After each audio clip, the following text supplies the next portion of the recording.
শুনেছি আজকাল ভদ্রপল্লীতে খাঁটি বঙ্গদেশীয় কুকুরের সাথেও নাকি ইংরেজিতেই কথা বলতে হয়। আবার দেখুন, গুলশান বনানীতে বেমালুম হারিয়ে গেলেও ফিরে আসার ম্যাসিভ একটা সুযোগ থেকেই যায়।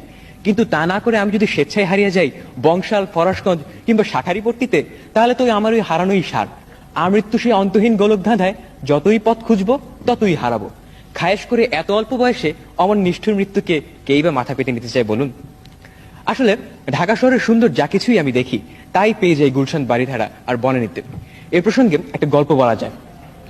এক তরুণ ডাক্তার নির্জন পার্কে তার প্রেমিকার সাথে মিষ্টি মধুর আলাপ করছিল। তরুণীর হাত ছিল সে ডাক্তারের হাতে, আর তরুণীর হাত দুটো ছিল নিখুঁত সুন্দর, শৈল্পিক। এই কথাটি তরুণ ডাক্তার বলছে এভাবে, বাহ, তোমার হাতে পালস তো খুব টাইমলি বিট দিচ্ছে। এখন আমার অবস্থা হয়েছে ঠিক সেই তরুণ ডাক্তারের মতো। সৌন্দর্যের স্বর্গ বলতে আমার যেটুকু কল্পনা, তাই ওই বারিধারা, গুলশান অর্থাৎ বাংলাদেশের স্বর্গকে ঘিরেই।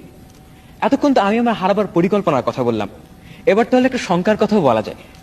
গুলশান বনানীতে না হারিয়ে অন্য কোথাও হারাতে গেলে, ভুলেও যদি আমি একবার ঢাকার ট্রাফিক জ্যামে পড়ে যাই, তাহলে ওই মনে মনে না হারানো ছাড়া কোনো উপায়ই থাকবে না। একটা দেশের ল মেকাররা, হাই অফিসিয়ালরা ন্যাংটা হয়ে ভিডিও বানাচ্ছে।